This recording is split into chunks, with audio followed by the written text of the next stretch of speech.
Police ಕುಟುಂಬದ ಒಳಗಾಗ್ತಾ ಇದ್ದಂಥ ಒಂದು ಜಗಳ ಈಗ ಬೀದಿಗೆ ಬಂದಿದೆ. ಬೀದಿಗೆ ಬಂದು ಪೊಲೀಸ್ ಕಾನ್ಸ್ಟೇಬಲ್ ವಿರುದ್ಧ ಪತ್ನಿಯೇ ದೂರನ್ನು ದಾಖಲು ಮಾಡಿದ್ದಾರೆ. ಇಡೀ ಊರಿನ ನೋವು ಸಮಸ್ಯೆಗಳನ್ನು ನಿವಾರಿಸುವ ಪೊಲೀಸ್ ಅಪ್ಪನ ವಿಚಾರವೇ ಈಗ ಬೀದಿಗೆ ಬಂದಿದೆ. ಪೊಲೀಸ್ ಅಪ್ಪನ ಮೇಲೆ ದೂರು ದಾಖಲಾಗಿದೆ. ಕಾನ್ಸ್ಟೇಬಲ್ ವಿರುದ್ಧ ಪತ್ನಿ ದೂರು ಕೊಟ್ಟಿದ್ದಾರೆ. ಯಡ್ರಾಮಿ ಠಾಣೆಯ ಕಾನ್ಸ್ಟೇಬಲ್ ರೇವಣಸಿದ್ದ ವಿರುದ್ಧ ಎಫ್ಐಆರ್ ದಾಖಲಾಗಿದೆ. 3 ವರ್ಷದ ಹಿಂದೆ ರೇವಣಸಿದ್ದಪ್ಪ ಜೊತೆಗೆ ವಿವಾಹ ಆಗಿತ್ತು ಈ ಮಹಿಳೆಗೆ. ಅದಾದ್ಮೇಲೆ ವರದಕ್ಷಿಣೆ ಕಿರುಕುಳ ಕೊಡ್ತಿದ್ದಾರೆ, ದೈಹಿಕ ಹಿಂಸೆ ಕೊಡ್ತಾ ಇದ್ದಾರೆ ಅನ್ನುವಂಥ ಕಂಪ್ಲೇಂಟ್ ಕೇಳಿ ಬಂದಿತ್ತು. ವಿಜಯಪುರ ಜಿಲ್ಲೆ ಸಿಂದಗಿ ತಾಲೂಕಿನ ಕಲಕೇರಿಯಲ್ಲಿ ನಡೆದಿರುವ ಘಟನೆ ಇದು. ಮದುವೆ ಬಳಿಕ ನಿರಂತರವಾಗಿ ಕಿರುಕುಳ ಕೊಡ್ತಾ ಇದ್ದಾರೆ ಅನ್ನುವ ಕಾರಣಕ್ಕೆ ಈಗ ಪತ್ನಿ ಪತಿಯ ವಿರುದ್ಧ ದೂರು ದಾಖಲು ಮಾಡಿದ್ದಾಳೆ. ಪತ್ನಿ ಪೊಲೀಸ್ ಪತಿಯ ವಿರುದ್ಧ ಕಾನ್ಸ್ಟೇಬಲ್ ವಿರುದ್ಧ ಯಡ್ರಾಮಿ ಪೊಲೀಸ್ ಠಾಣೆಯಲ್ಲಿ ದೂರು ದಾಖಲು ಮಾಡಿದ್ದಾರೆ. ಬಟ್ ಪೊಲೀಸರ ಜಗಳವೇ ಬೀದಿಗೆ ಬಂದಿರೋದು ನಾಟ್ ಸೋ ಗುಡ್.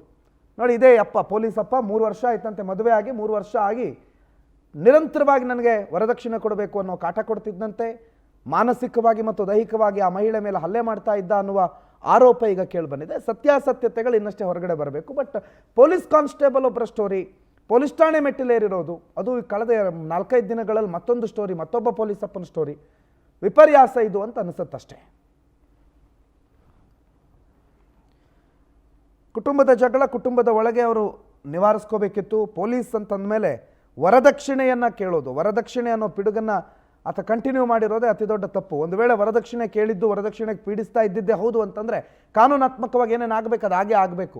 ಆದರೆ ಪ್ರಕರಣದ ಸತ್ಯಾಸತ್ಯತೆ ಇನ್ನಷ್ಟೇ ತಿಳಿದು ಬರಬೇಕು. ಬಟ್ ಈಗಾಗಲೇ ಈ ದೂರು ದಾಖಲಾಗಿದೆ ಪೊಲೀಸ್ ಕಾನ್ಸ್ಟೇಬಲ್ ವಿರುದ್ಧ, ರೇವಣಸಿದ್ದಪ್ಪನ ವಿರುದ್ಧ, ಆತನ ಪತ್ನಿಯಿಂದಲೇ. ಅನಿಲ್ ಸ್ವಾಮಿ ಮಾಹಿತಿಯನ್ನು ಕೊಡ್ತಾರೆ, ಫೋನ್ ಸಂಪರ್ಕದಲ್ಲಿದ್ದಾರೆ. ಅನಿಲ್ ಸ್ವಾಮಿ, ಪೊಲೀಸ್ ಅಪ್ಪನ ವಿರುದ್ಧವೇ ದೂರು ದಾಖಲಾಗುತ್ತೆ, ಅದು ಪೊಲೀಸ್ ಸ್ಟೇಷನಲ್ಲಿ. ಏನು ಕೇಸು, ಏನು ಕತೆ, ಈಗ ಅದೇನು ಈ ಕ್ಷಣದ ಡೆವಲಪ್ಮೆಂಟ್ ಏನು ಅನಿಲ್ ಸ್ವಾಮಿ? ಪ್ರಣತ್, ನಿಜಕ್ಕೂ ಪೊಲೀಸ್ ಕಾನ್ಸ್ಟೇಬಲ್ ಆಗಿರೋ ಅಥವಾ ಪೊಲೀಸ್ ಅಧಿಕಾರಿಗಳಾಗಿರ್ಬೋದು, ಹೀಗೆ ಪೊಲೀಸ್ ಇಲಾಖೆಯಲ್ಲಿ ಇರುವಂತಹ ಪ್ರತಿಯೊಬ್ಬರು ಕೂಡ ಏನೊಂದು ಜನರಿಗೆ ರಕ್ಷಣೆ ನೀಡುವಂತ ಕೆಲಸ ಮಾಡಬೇಕು. ಆದ್ರೆ ಇಲ್ಲಿ ಮಾತ್ರ ಅದಕ್ಕೆ ತದ್ವಿರುದ್ಧ ಅಂತ ಹೇಳ್ಬೋದು. ಕಲಬುರಗಿ ಜಿಲ್ಲೆ ಯಡ್ರಾಮಿ ಕಾನ್ಸ್ಟೇಬಲ್ ಆಗಿದ್ದಂತ ರೇವಣಸಿದ್ದಪ್ಪ ಅವರ ವಿರುದ್ಧವೇ ಅವರ ಪತ್ನಿ ಎಫ್ಐಆರ್ ಪ್ರಕರಣ ದಾಖಲಿಸಿದೆ ಅಂತ ಹೇಳ್ಬೋದು. ವರದಕ್ಷಿಣೆ ಕಿರುಕುಳ ಆಗಿರ್ಬೋದು, ದೈಹಿಕ ಹಿಂಸೆ ನೀಡಿದ್ದಾರೆ ಎಂದು ಆರೋಪಿಸಿ ಅವರ ಪತ್ನಿ ಜಗದೇವಿ ಎಂಬುವರು ಕಲಬುರಗಿ ಜಿಲ್ಲೆ ಯಡ್ರಾಮಿ ಪೊಲೀಸ್ ಠಾಣೆಯಲ್ಲಿ ಪ್ರಕರಣ ದಾಖಲಿಸಿದ್ದಾರೆ. ಸದ್ಯ ಕಾನ್ಸ್ಟೇಬಲ್ ಅವರು ಒಂದು ವಿಜಯಪುರ ಜಿಲ್ಲೆ ಸಿಂದಗಿ ತಾಲೂಕಿನ ಕಲಕೇರಿ ಪೊಲೀಸ್ ಠಾಣೆಯಲ್ಲಿ ಕರ್ತವ್ಯ ನಿರ್ವಹಿಸುತ್ತಿದ್ದಾರೆ. ಮದುವೆ ಬಳಿಕ ನಿರಂತರವಾಗಿ ಏನು ಕಿರುಕುಳ ಕೊಡ್ತಾ ಇದ್ದಾರೆ ಎಂಬ ಒಂದು ಆರೋಪದಡಿ ಈಗಾಗಲೇ ಅವರ ವಿರುದ್ಧ ಎಫ್ಐಆರ್ ಕೂಡ ದಾಖಲಾಗಿದೆ. ಸಾಕಷ್ಟು ಬಾರಿ ಈ ಬಗ್ಗೆ ರಾಜಿ ಸಂಧಾನ ಮಾಡಿದ್ರು ಕೂಡ ಏನೊಂದು ಕಾನ್ಸ್ಟೇಬಲ್ ಇದ್ದಾರೆ, ಅವರು ನಿರಂತರವಾಗಿ ಪತ್ನಿಗೆ ವರದಕ್ಷಿಣೆ ತರುವಂತೆ ದೈಹಿಕ ಹಾಗೂ ಮಾನಸಿಕ ಕಿರುಕುಳ ಕೊಡ್ತಾ ಇದ್ದಾರೆ ಅಂತ ಈಗಾಗಲೇ ಒಂದು ಯಡ್ರಾಮಿ ಪೊಲೀಸ್ ಠಾಣೆಯಲ್ಲಿ ಪ್ರಕರಣ ದಾಖಲಾಗಿದೆ. ಪ್ರಣಂತ, ಥ್ಯಾಂಕ್ ಯು ಅನಿಲ್ ಸ್ವಾಮಿ ಮಾಹಿತಿಗೆ. ಒಟ್ಟಾರೆ ರೇವಣಸಿದ್ದಪ್ಪ ಕಾನ್ಸ್ಟೇಬಲ್ ವಿರುದ್ಧವೇ ದೂರು ದಾಖಲಾಗಿದೆ. ಸತ್ಯಾಸತ್ಯತೆಗಳ ಬಯಲಿಗೆ ಬರಬೇಕು. ಕಾನೂನಿನ ಉಪಯೋಗ ಮತ್ತು ದುರುಪಯೋಗದ ವಿಚಾರದಲ್ಲೂ ಕೂಡ ಪ್ರಶ್ನೆಗಳಿದೆ. ನಾವು ನೇರವಾಗಿ ಇಲ್ಲಿ ಹಿಂಗಾಯ್ತಂತೆ, ಆ ರೇವಣಸಿದ್ದಪ್ಪನೇ ಸರಿ ಇಲ್ವಂತೆ ಅಥವಾ ಜಗದೇವಿ ಅನ್ನೋ ಮಹಿಳೆನೇ ಸರಿ ಇಲ್ವಂತೆ ಹೇಳೋದಕ್ಕಾಗೋದಿಲ್ಲ.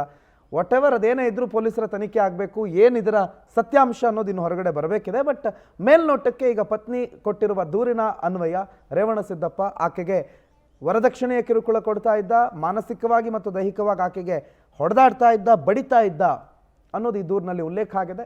ಎಲ್ಲ ದೂರಲ್ಲಿ ಉಲ್ಲೇಖ ಆಗಿರುವ ವಿಚಾರಗಳ ಸತ್ಯವೇ ಆಗಿದ್ದಿದ್ರೆ ಆವಾಗ ಈ ರೇವಣಸಿದ್ದಪ್ಪ ಪೊಲೀಸ್ ಕಾನ್ಸ್ಟೇಬಲ್ ಆಗಿದ್ರೂ, ಆತ ಪೊಲೀಸ್ SI ಆಗಿದ್ರೂ ಆತನಿಗೆ ಏನು ಕಾನೂನು ಶಿಕ್ಷೆ ಕೊಡಬೇಕು ಅದನ್ನು ಕೊಟ್ಟೆ ಕೊಡುತ್ತೆ.